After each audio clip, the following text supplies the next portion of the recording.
오늘부터 4주간에 걸쳐서 요나서 말씀을 살펴보도록 하겠습니다.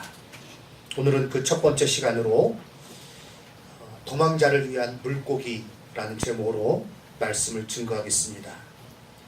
요나서는 다른 선지서와는 다르게 아주 재미있는 이야기들로 구성되어 있습니다. 그러나 어떤 사람이 지어낸 이야기가 아니라 실제 일어난 사건입니다. 주일학교 때 참 재밌게 들었던 기억이 나요. 많은 반전의 이야기들이 여기에 나와 있습니다. 요나서에 나와 있죠.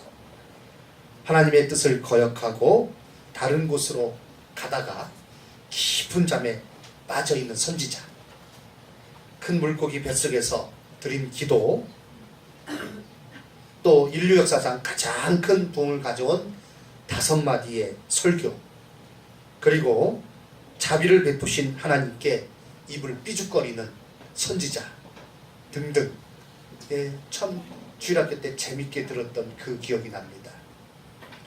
또 이 이야기하고 피노키오 이야기하고 이렇게 짬뽕이 돼가지고요, 이게 한동안은 어렸을 때 헷갈렸던, 착각이 됐던 그런 기억도 제 마음속에 있습니다. 제 머릿속에 있습니다. 그러나 이 이야기는 하나의 동화가 아니죠. 교훈을 위하여 누가 억지로 지어낸 그런 소설이 아닙니다. 실제로 있었던 일이고, 그리고 그 가운데서 하나님께서 우리에게 주시는 아주 중요한 메시지가 있습니다. 그 말씀을, 메시지를 듣고 삶에 적용시켜서 하나님 앞에 귀한 복을 받으시는 성도님들 되시기를 주님의 이름으로 축원합니다. 오늘 요나서 1장 말씀을 살펴보도록 하겠습니다. 먼저 하나님의 명령에 불만하는 요나가 나옵니다. 하나님께서 요나에게 명하셨는데 그것은 니느웨로 가서 하나님의 뜻을 전하라는 것이었습니다. 니느웨는요, 아수르의 수도입니다. 요나에게 있어서 먼저 받은 사명은 무엇인가 하면 열왕기하 14장 25절에 나와 있는데, 이스라엘의 영토가 회복될 것을 요나 선지자는요 선포한 선지자입니다. 여로보암 2세 때의 선지자예요. 여로보암 2세를 통하여 이스라엘 영토가 회복될 것을 선포했습니다. 그러니까 민족적으로 얼마나 큰 기대를 가지고 있겠습니까? 하나님께서 참으로 이 나라 이스라엘 이제 복을 주시는구나. 그런데 느닷없이 하나님의 말씀이 요나에게 임하는데, 아수르, 이스라엘을 계속 괴롭혔던 나라입니다. 그 아수르의 수도인 니느웨에 가서 말씀을 전하는 것입니다. 그러니까 고개가 갸우뚱해지는 것입니다. 이스라엘의 회복, 그것을 선포하는 그 메시지를 나에게 주셔서 내가 그걸 선포했는데, 이제 그것이 참 내 마음에 기대가 되는데, 그런데 전혀 대적의 나라 아수르의 수도에 가서 하나님의 뜻을 전하라 하니까 거기 가는 게 위험하기도 하고 자기 머릿속으로 잘 이해도 가지 않는 것입니다.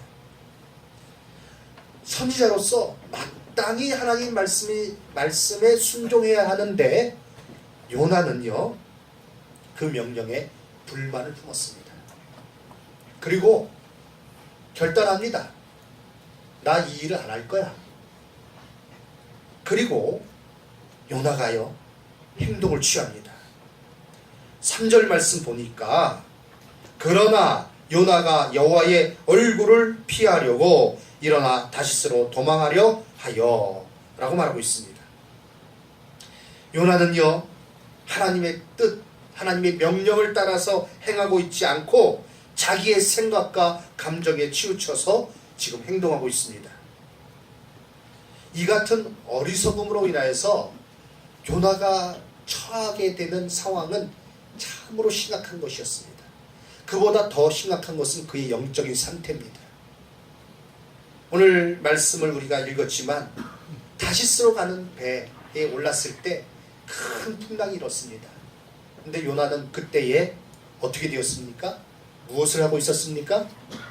바다 제일 밑바닥에 가서 잠을 자고 있는 거예요. 뭐 사람이 피곤하면 잠을 자게 돼 있죠.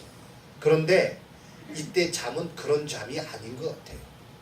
왜냐하면 그 배에 있는 모든 사람들이 다 이제 죽느냐 사느냐의 위기 가운데 물건을 다 바다에 던지면서 각자 자기의 신을 부르면서 살려달라고 막 발버둥 치는 그러한 순간이에요. 그런 상황이에요. 큰 파도가 일어나가지고 배가 막 침몰할 위기에 있고, 그러니까 살기 위해서 그 물건들을 옮기려고 사람들이 배에 탄 거 아니겠어요? 상인들이 배에 탄 거 아니겠어요? 그런데 이제 죽게 된 거예요. 그러니까 그 물건이 문제가 아니에요. 다 그걸 바다에 집어 던지고, 그래도 안 되니까 뭐 각자의 신의 이름을 부르면서 살려주세요, 살려주세요, 아우성치는 그러한 환경입니다. 그러한 시기예요. 그런데 하나님의 선지자 요나는요, 잠자고 있는 거예요. 이게 그냥 피곤해서 자는 잠이 아니죠. 영적으로 깊은 침체에 빠져 있는 겁니다. 그러니까 선장이요, 사람들을 혹시 물에 쓸려간 사람이 없나 조사하다가 이 한 사람이 안 보여요. 찾으니까 배 밑바닥에 가서 잠자고 있는 거예요. 선장이요, 다복한 목소리로 그를 깨웁니다. 자는 자여 어찌 미뇨? 야, 너 지금 여기서 뭐 하고 있나? 여기 지금 잘 때냐? 그리고 하는 말이 무엇입니까? 내 하나님께 구하라. 혹시 하나님이 우리를 생각하사 망하지 아니하게 하시리라. 6절 말씀입니다. 전 이 말씀을 들을 때 아이러니예요.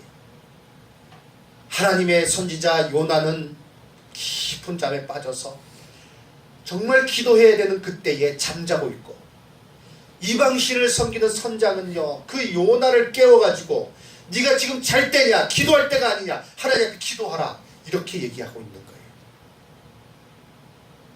하나님을 떠나서, 하나님을 거역하여서 나아가면 이런 상태까지 이르게 됩니다. 이 모습이 참 우습지 않습니까? 예를 들어서 제가 목사인데 주일에 교회에 오지 않고, 성도님들은 다 나왔는데 목사가 안 보여요. 성도님들이 두리번 걸면서 저를 찾아요. 저는요, 차 타고 어디 먼데 놀러 갔어요. 가가지고요, 차 안에서 잠들었어요. 어떤 사람이 보니까 영광교회 목사님 아니야? 근데 저 차 안에서 지금 잠자고 있네? 흔들어 깨웁니다. 창문을 들면서 다다다다다. 영광교회 목사님 아니세요? 아니 주일날 지금 뭐 하시는 거예요? 지금 가서 설교하셔야 되지 않나요? 지금 가서 말씀 전해야 되지 않나요? 지금 기도하셔야 되지 않나요? 지금 뭐 하시는 거예요?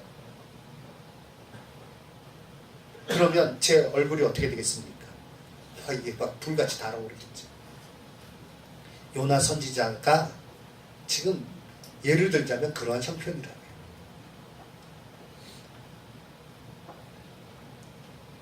하나님을 떠나면, 하나님을 거역하는 그 가운데 이렇게 비참한 지경에까지 이르는 것입니다. 하나님을 떠나면 그 순간부터 평안에서 벗어나는 것이요, 추한 모습으로 전락하고 마는 것입니다. 사랑하는 성도 여러분, 오늘 요나서의 이 말씀, 요나를 통해서 각자 우리 자신을 살펴보아야 되겠습니다.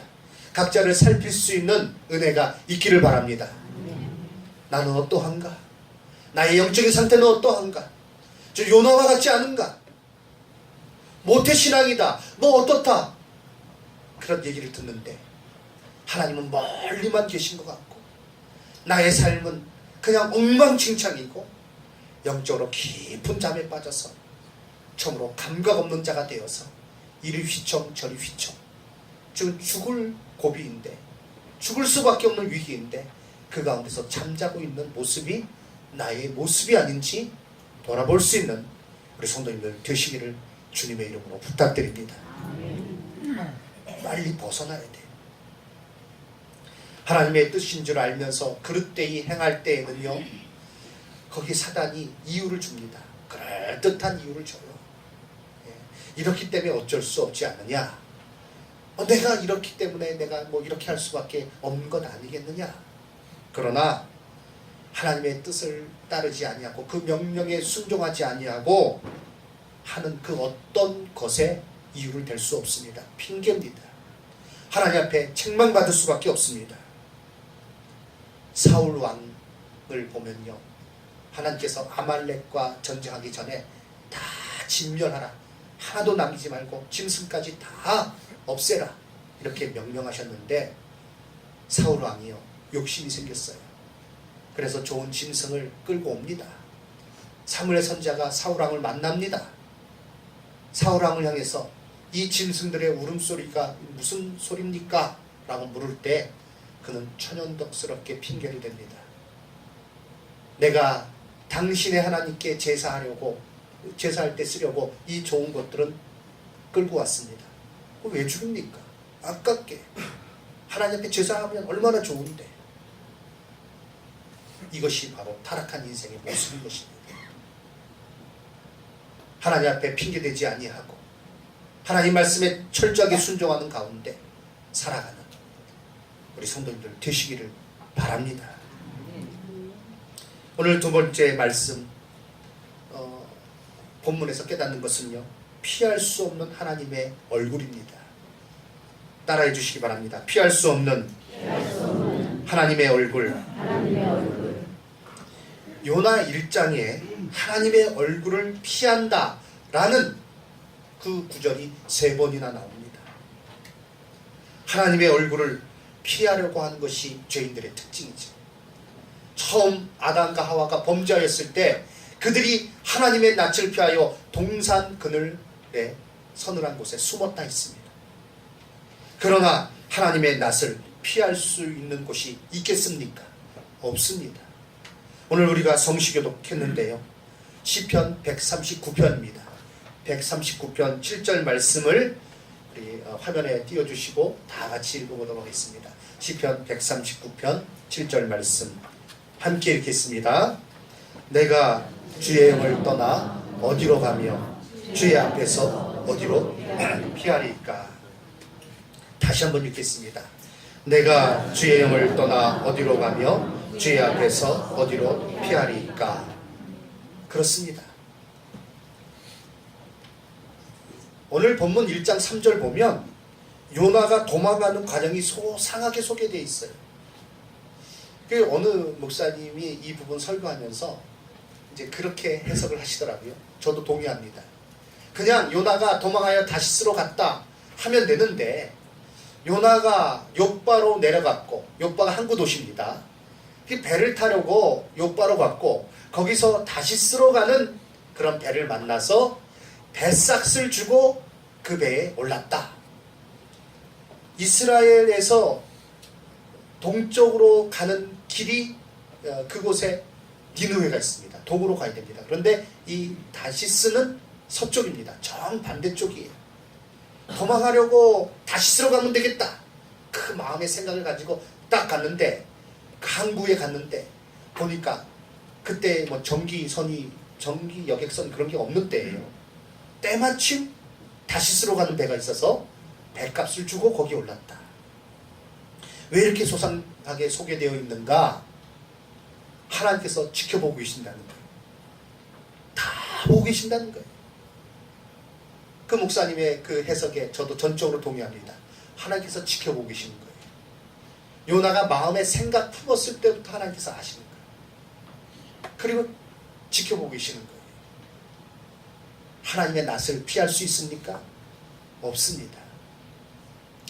제가 사진 몇 개를 준비했는데요, 어린아이들이요 숨바꼭질하면 그 모습이 참 재밌습니다. 자기는 숨었다고 했는데 숨은 게 아니에요. 뻔히 다 보여요. 한번 보여주시기 바랍니다. 첫 번째 사진에 저기 봉지를 아래 위로 뒤집어 쓰고 있어요. 수박꽁치 숨은 거예요. 표가 납니까 안 납니까? 또 보여주시죠. 저렇게 숨어 있어요. 자기만 안 보이면 가려진 거예요. 저렇게 또 어린아이가 있는 경우도 있고요. 저렇게 또 방석 쿠션 뒤에 딱 숨어서 나 이제 숨었다는 것입니다. 다 알아요. 부모는 다 알아요. 하나님께서 우리가 하는 모든 일들을 다 알고 살펴보고 계시고 우리가 범죄하는 그때에도 하나님께서 아시는 것, 그것을 우리가 꼭 기억해야 됩니다. 요나가 도망간다고 갑니다. 하나님께서 다 아시는 거예요. 특별히 이 본문 말씀 보면 뱃삭을 주고 배에 올랐다. 돈 주고 배 탔다는 거예요. 뭐 이게 뭐 당연한 말 같은데 왜 기록되어 있을까? 예, 죄 짓는데요. 참 사람들이 돈을 쓴다는 거예요. 죄 짓는데요. 돈 많이 씁니다. 죄를 지려면요. 돈을 많이 써야 돼요. 그런데 사람들이 그 돈을 쓰면서 죄를 짓는다는 거예요. 어떤 경우에는 그런 경우 봐요. 아, 저 사람 돈 없으면 죄는 안 짓겠다. 그런데 돈이 있어가지고 죄를 져요. 돈 가지고 죄를 짓는다. 저는 우리 성도님들에게 하나님께서 물질의 복을 많이 주시기를 기도하고 있습니다. 그런데 그 물질의 복을 받아서요, 돈을 받아서요, 죄 짓는 데 사용하면 저는 다르게 기도합니다. 하나님, 물질을 거두어 가주세요.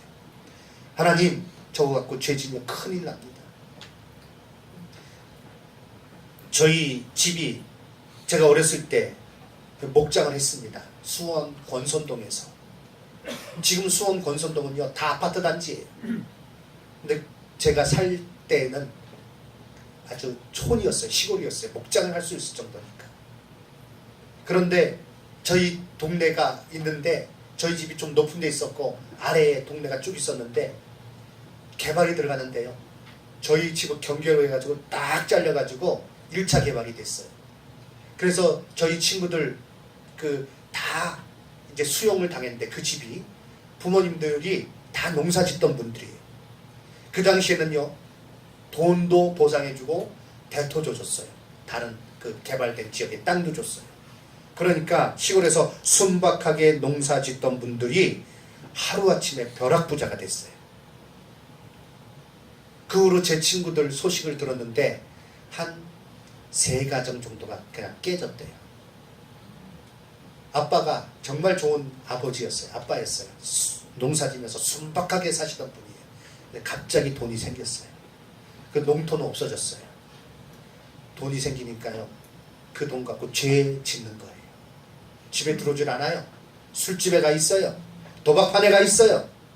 나쁜 짓 해요. 그러니까 가정이 풍지박산 난 거예요. 수용당했을 때 좋다고 그랬는데 좋은 게 아니더라고요. 사랑하는 성도 여러분, 이 요나의 모습을 보시기 바랍니다. 막 자기의 시간을 들여서 열정을 막 그냥 부지런히 달려서 돈을 줘가며 하나님의 낯을 피하고 있습니다. 아주 불구덩이 속으로 뛰어 들어가는 거예요. 그러나 하나님 앞에서 숨길 수 있는 것은 아무것도 없습니다. 하나님께서 그 모든 요나의 그 모든 것을 지켜보고 계십니다. 우리는 두렵고 떨리는 마음으로 하루하루 깨어서 살아야만 하는 것입니다. 하나님의 눈을 피할 수 없다는 것. 내가 아무리 먼 곳에 간다 할지라도, 내가 아무리 깊은 곳에 숨는다 할지라도 하나님께서는 그곳에서 나를 지켜보고 계시고 나를 향한 사랑과 은혜를 하나님께서 거두지 아니하시고 지켜보고 계시는 것. 그 하나님의 눈이 나를 지켜보고 있다는 것을 깨닫고 늘 깨어서 살아가시는 우리 성도님들 되시기를 주님의 이름으로 축원합니다. 도망가는 요나.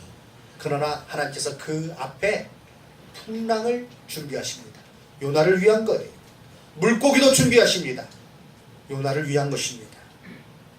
세 번째 대지는요, 도망자를 위한 물고기입니다. 도망자 요나를 위한 물고기. 이 배에 이제 다시스로 가는 배에 올랐어요. 참 어려운 일인데 어떻게 욥바로 내려가자마자 다시스로 가는 배를 만났겠습니까? 딱 배에 올랐을 때 그는 아주 나는 참 좋다. 예, 길이 순적하다 생각했겠죠.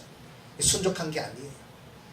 하나님의 뜻을 떠나서 어그러진 길로 가고 있는데 뭔가 일이 잘 된다. 조심하셔야 됩니다. 그거 복이 아니에요.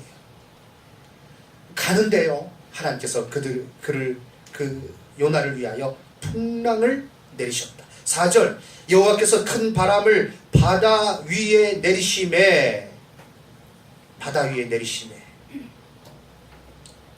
그리고요 1장 17절 말씀 보면 한번 화면에 띄워주시기 바랍니다. 제가 읽겠습니다.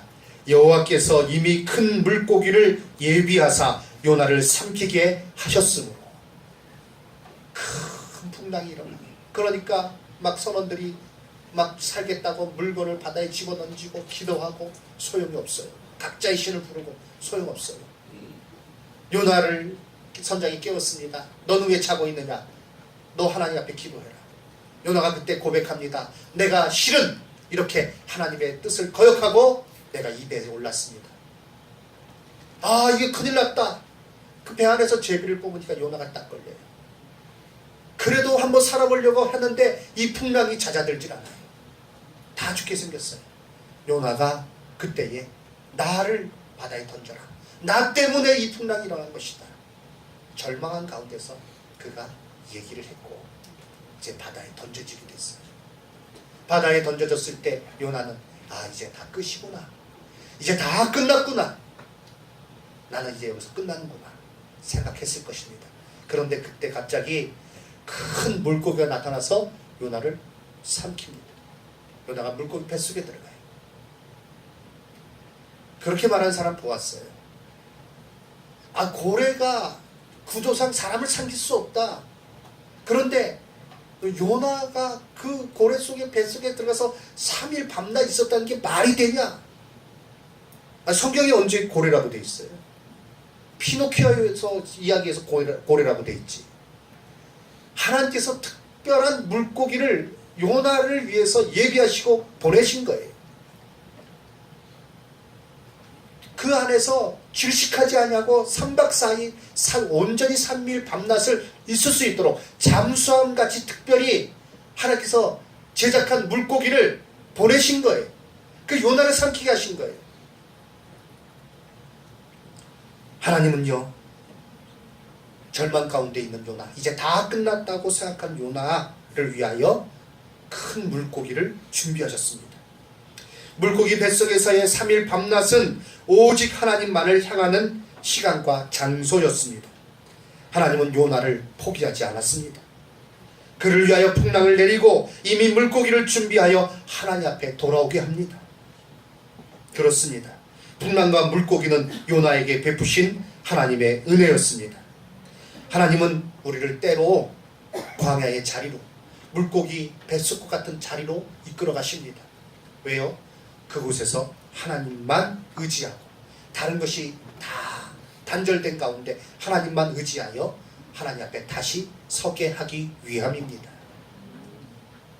고통이 내게 다가올 때, 여러 가지 어려운 일들이 내게 다가올 때, 그것이 바로 하나님께서 나에게 주신 사인임을 깨닫고 하나님 앞에 나아갈 수 있는 성도님들 되시기를 주님의 이름으로 축원합니다. 저도요, 여러 가지 그런 고통이 있었는데 몸이 심하게 아플 때도 있었습니다. 다른 생각 안 나더라고요. 다른 것 생각 안 나더라고요.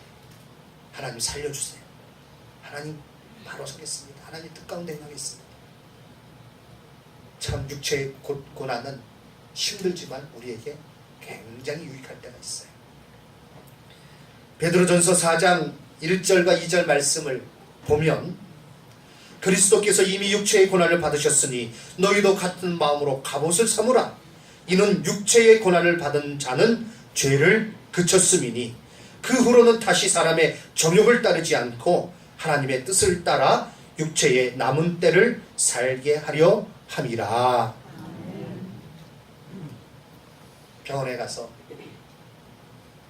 병문안 할 때 그 고통 가운데 이런 고백들을 많이 들어요. 하나님만 의지하고 하나님만을 향하는 가운데 그 연단 가운데 귀한 것을 정말 얻습니다. 하나님께서 그렇게 우리를 인도하시는 것입니다. 히브리서 12장 11절 말씀도 보겠습니다. 무릇 징계가 당시에는 즐거워 보이지 않고 슬퍼 보이나 후에는 그로 말미암아 연단받은 자들은 의와 평강의 열매를 맺느니라. 아멘. 그렇습니다. 정으로 하나님께서 주시는 은혜로 정으로 이와 같이 연단 가운데 우리에게 귀한 유익을 얻게 됩니다. 지금의 어떤 고난과 연단 가운데 계신 성도님들이 있는 줄 압니다. 그 뜻이, 그 가운데 하나님께서 원하시는 뜻이 무엇인지 깨닫고 주 앞에 나올 수 있는 우리 성도님들 되시기를 주님의 이름으로 축원합니다. 오늘 말씀을 마치겠습니다.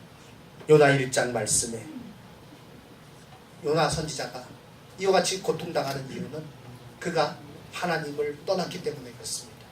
그러나 그 떠난 가운데서도 하나님은 그를 지켜보고 계시는 거예요. 그를 위하여 풍랑, 물고기를 예비하셨고 물고기 뱃속에서 돌아오기를 원하시는 것입니다. 요나서 2장에서는요 그 물고기 뱃속에서 드린 기도가 나오고 있어요.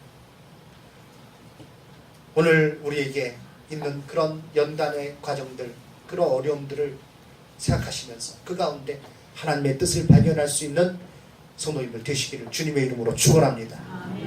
하나님 앞에 나온 길이 살 길입니다. 하나님의 사랑 가운데 나아가는 길이 우리가 살 길입니다. 하나님을 떠나는 것은 평안을 저버리는 것이요 저주로 나아가는 길이고 하나님 앞에 돌아오는 길, 하나님의 뜻 가운데 행하는 길은 바로 우리가 회복되는 길이요 평강을 누리는 길인 것입니다. 도망자의 길에서 벗어나서 사명자로 살아가시기를 주님의 이름으로 축원합니다. 이렇게 한번 외쳐주시기 바랍니다. 도망자에서 벗어나 사명자로 살아갑시다. 옆에 분에게 이렇게 인사하십시오. 보시면서요. 도망자에서 벗어나서 사명자로 살아갑시다. 아멘. 자기에게 질문하시기 바랍니다. 나는 도망자입니까? 아니면 사명자입니까?